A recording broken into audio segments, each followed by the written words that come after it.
নমস্কার বন্ধুরা, আমাদের গল্পকথা চ্যানেলে তোমাদের সকলকে স্বাগত। আজ ব্লগটা টোটালি অন্যরকম। আর আজকের দিনটা এত স্পেশাল বানিয়েছে আমার হাজব্যান্ড শুভেন্দু, তাই পুরো ক্রেডিটটাই ওর। আজকে আমি আমার জন্মদিন কীভাবে সেলিব্রেট করলাম তা তোমাদের সাথে শেয়ার না করলেই নয়, তাই শেয়ার করলাম। দেখতে থাকো আজ আমার দিনটা কীরকম কাটলো। এই যে ডেকোরেশনটা দেখতে পাচ্ছ, এটা পুরোটাই আমার হাজব্যান্ড শুভেন্দুর। সকাল থেকে এই সমস্ত কিছু একা হাতে নিজে সে করেছে। শুধু ঘর সাজানো নয়, আজ রান্নাবান্নার দায়িত্বটাও ওর, তাই আজ আমার ছুটি। আজ সমস্তটাই সে একা হাতে নিজে বানিয়েছে। এত সমস্ত কিছু রান্না বান্না একা হাতে কেটে কুটে সমস্তটাই করেছে। সকাল থেকে বাজার করে আনা, তারপর রান্না বান্না করেছে। আর প্রত্যেকটা রান্নাই ছিল দারুণ। এতগুলো রেসিপি ছিল, তোমাদেরকে পরে শেয়ার করছি।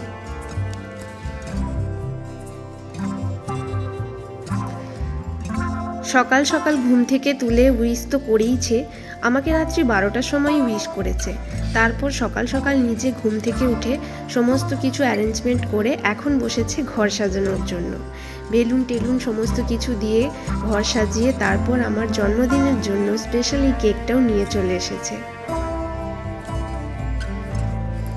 তারপর সুন্দরভাবে আমার ঘরটাকেও সাজিয়েছে। আজকের ডেকোরেশনটা কার কেমন লাগলো কমেন্ট বক্সে প্লিজ কমেন্ট করে জানিও। আমার খুব ভালো লেগেছে। এরপর কেক কাটার কাছে চলে এসেছি। খুব ভালো লাগে। একটা সুন্দর কেক ওর আমার জন্য এনেছে, তাতে আমার ডাক নাম মৌ লেখা রয়েছে। আর এত সমস্ত কিছু গুছিয়ে সুন্দরভাবে অ্যারেঞ্জমেন্ট করার জন্য আমি রিয়েলি খুব হ্যাপি ছিলাম। আমার আজকের দিনটা এত ভালো কেটেছে, সত্যি অন্যান্য বছরের মতো এই দিনটা ও খুব স্পেশাল করে দিয়েছে আমার জন্য।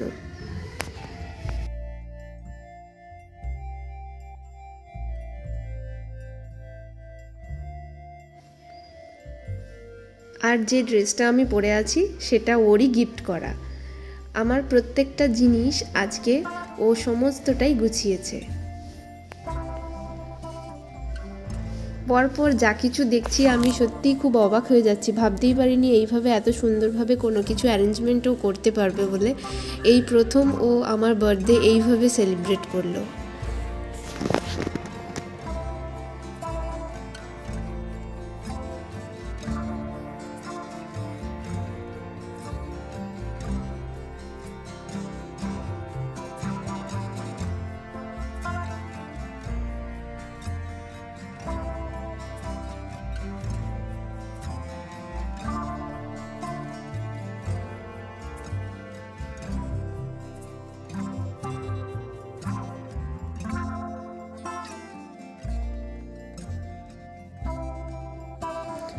এবার কেকটি কাটা হয়ে গেল আর টেস্ট করা হয়ে গেল কেকটা একটুখানি, কারণ এখন আমরা লাঞ্চ করব, তাই জন্য অল্প একটুখানি কেক খেয়ে নিয়ে এবার লাঞ্চে বসে পড়লাম। দেখো লাঞ্চে কি কি রয়েছে তোমাদের সাথে একটু শেয়ার করে দিই। ও লাঞ্চে এত কিছু বানিয়েছে পুরোটা খেতেই পারিনি। ভাত, আর তার সাথে ছিল অনেকগুলো ভাজা, আর তার সাথে ছিল চিকেন, আর সুন্দরভাবে বানিয়েছে পায়েস, চাটনি, পাঁপড়, মিষ্টি। খাওয়া দাওয়া শেষে আমরা চলে এসেছি আমাদের একদমই বাড়ির কাছাকাছি একটা মল অভনিতে, সেখানে একটা সিনেমা দেখব বলে। আর প্রথমেই আমরা চলে এসেছি একটা কাউন্টারে। এখান থেকে কিছু খাবার কিনে নেব। আর প্রথমেই এখান থেকে আমরা নিয়ে নিলাম কোল্ড ড্রিঙ্কস নিয়ে আমরা একটু আড্ডা মারলাম, বসে পড়লাম। আর আমাদের সঙ্গে আজ ছিল মলয়দা। আমরা তিনজন মিলে চুটিয়ে মজা করেছি আজকে।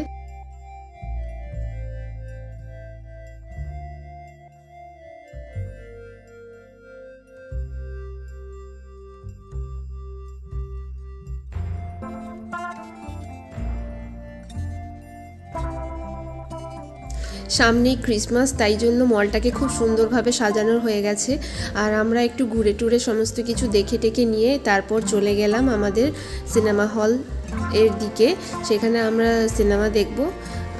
আমরা কি সিনেমা দেখলাম নেক্সট ভিডিওতে তোমাদের সাথে শেয়ার করব, তার জন্য অপেক্ষা করো। আর আমাদের ব্লগ কেমন লাগছে কমেন্ট বক্সে কমেন্ট করে অবশ্যই জানিও।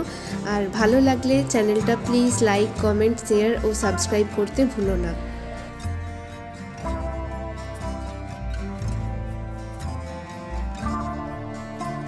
এবার চলে আসলাম সিনেমা হলে। এখানে আমরা ঢুকে পড়লাম, আর প্রথমেই যেটা নিলাম সেটা হচ্ছে পপকর্ন। পপকর্ন না নিয়ে ঢোকা যাবে না, কারণ এটা না হলে সিনেমাটা জাস্ট জমবে না। দুটো পপকর্ন নিয়ে আমরা ঢুকে পড়লাম সিনেমা হলের ভেতরে। আর কোন সিনেমা দেখলাম তা তোমাদের সাথে নেক্সট ভিডিওতে শেয়ার করছি, তাই জন্য অপেক্ষায় থাকো আর অনেক অনেক ভালোবাসা দিও।